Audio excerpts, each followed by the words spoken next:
You're listening to Nationwide 90 FM. The time is 9 o'clock. Factual, insightful, and credible. It's Nationwide News Now at 9. Good morning, I'm Andrew Cannon. Coming up in the news for this Sunday morning, December 22, 2024, 49-year-old female pedestrian is dead following a collision in Falmouth, Trelawney. PNP says trade imbalance and poor planning are choking Jamaica's supply chains.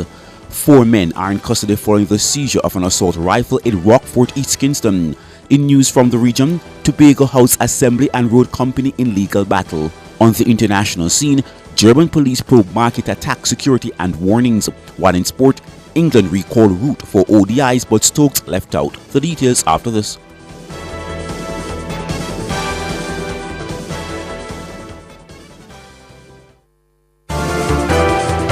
If it's news, it's got to be Nationwide 90 FM. A 49-year-old female pedestrian is dead following a collision in Falmouth, Trelawney about 7 p.m. on Saturday, December 21. According to reports from the Public Safety and Traffic Enforcement Branch, PSTEB, the motorcycle was traveling along the Wiltshire Main Road from the direction of Falmouth heading towards Greenwood. Upon reaching the vicinity of the Flamingo service station, it is alleged that the motorcycle made contact with the pedestrian who was in the process of crossing the roadway. Both the driver of the motorcycle and the pedestrian were rushed to the hospital, where the pedestrian was pronounced dead upon arrival. The driver of the motorcycle was admitted in serious condition. According to the opposition People's National Party (PNP), trade imbalance and poor planning are choking Jamaica's supply chains. The declaration comes against the background of what has been described as the annual Christmas congestion at the Port of Kingston. According to opposition spokesman on investment, trade and global logistics Anthony Hilton, the congestion is due to the government's inaction, ineptitude and lack of vision in capitalizing on the opportunities the port presents to local businesses. He describes the port as a global and local asset.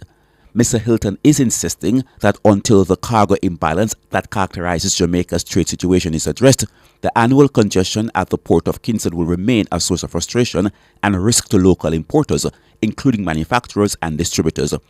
The opposition spokesperson said while the current congestion stems partly from uncertainties in the global and regional shipping industry, Jamaica's inability to develop logistics infrastructure in and around the Port of Kingston has been the key inhibiting factor. He is asserting that the shortfall undermines the port's resilience and flexibility and prevents it from being recognized by the global maritime industry as a logistics hub and a major player in regional and global trade, despite its status as a well-known transshipment hub. 4 men are in custody following the seizure of an assault rifle in Rockford, East Kingston on December 21. A team of officers assigned to the East Kingston Police Division seized the weapon, an AK-47 assault rifle with a magazine containing 22 7.62 rounds of ammunition during a joint police military operation on Simpson Road, Rockford, East Kingston on Saturday, December 21. According to reports from the Eddystone Road Police, about 8 a.m., lawmen were in the area when a premises which was occupied by the men was searched. During that search, the firearm was seen under pieces of zinc in the yard. The men were subsequently taken into custody in relation to the seizure. However, their identities are being withheld pending further investigations. A 42-year-old man has been charged with arson after he allegedly set a man's house on fire following a dispute. He is Dwayne Constantine, otherwise called Pops or Silver, a higgler of Mac Corner, Palmos Cross. Following the incident took place, allegedly, on Wednesday, December 18. Reports from the Mapen police are around 9 p.m., Constantine and another man had an argument, after which he allegedly went to the man's house and set it on fire. The police and the fire department were alerted and the fire was contained. During an investigation into the matter, Constantine was arrested. He confessed to the crime during an interview after he was subsequently charged. His court date is being arranged. And now to news in the region.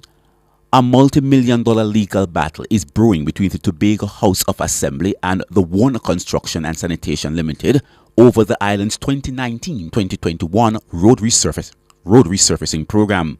Warner Construction and Sanitation Limited, owned by Alan Warner, took the Tobago House Assembly to court earlier this year, seeking approximately $46 million in outstanding payments allegedly owed for works done as part of the road program. However, in a countersuit on November 25, the Tobago House Assembly issued a pre-action protocol letter demanding that Warner Construction Company and its owner repay $66.9 million. Warner Construction's claim is before the courts and is sub judice. However, the Guardian newspaper in Trinidad and Tobago obtained a copy of the Tobago House Assembly pre-action protocol letter to Warner and Warner Construction Limited.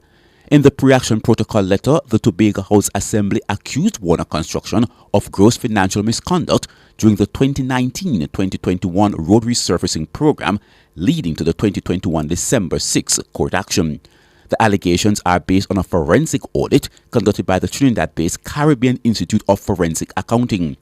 According to the Caribbean Institute of Forensic Accounting, Warner Construction received $121.4 million for the Emergency Restoration Works Program, Road Restoration Program, Road Resurfacing Program, Disbursement to the Capital Grants Program, and Emergency Grant Works between October 1, 2019 and November 30, 2021. The audit flagged at least $66.9 million for what it called non-existent roads, incomplete work, and overpriced contracts. And now to news on the international scene. German authorities are facing questions about security and what they knew about the suspect accused of using an access lane for emergency vehicles to drive into a Christmas market in Magdeburg, killing 5 people and injuring more than 200. On a visit on Saturday, politicians were heckled by members of the public, some seemingly outraged by what was criticized as a security lapse. German authorities have defended the market's layout and security. Authorities are also fielding questions after reports they were warned last year about the suspect, with police saying they had evaluated whether the suspect might be a threat a year ago. The suspect has been ordered into pre-trial detention on counts of murder, attempted murder, and dangerous bodily harm. And now to sport. England have recalled batter Joe Root to their men's one-day international squad for the Tour of India and the 2025 Champions Trophy, but the injured Ben Stokes, he has missed out.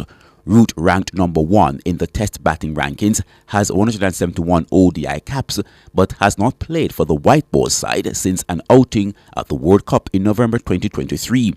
He is part of a 15-player squad that also includes pace bowler Mark Wood following his recovery from a right elbow injury. England Test captain Stokes has not been selected because of a hamstring injury he suffered in the third Test in New Zealand earlier this month. And now for a recap of the top stories making the news at 9. 49-year-old female pedestrian is dead following a collision in Falmouth, Trelawney. PMP says trade imbalance and poor planning are choking Jamaica's supply chains. 4 men are now in custody following the seizure of an assault rifle in Rockford, East Kingston on December 21. Remember, you can find the news on our website at nationwideradiojm.com and on the Nationwide app available on Google Play and the App Store. News is next at midday, but coming up next is Urban Paradise with Diane Ashton Smith.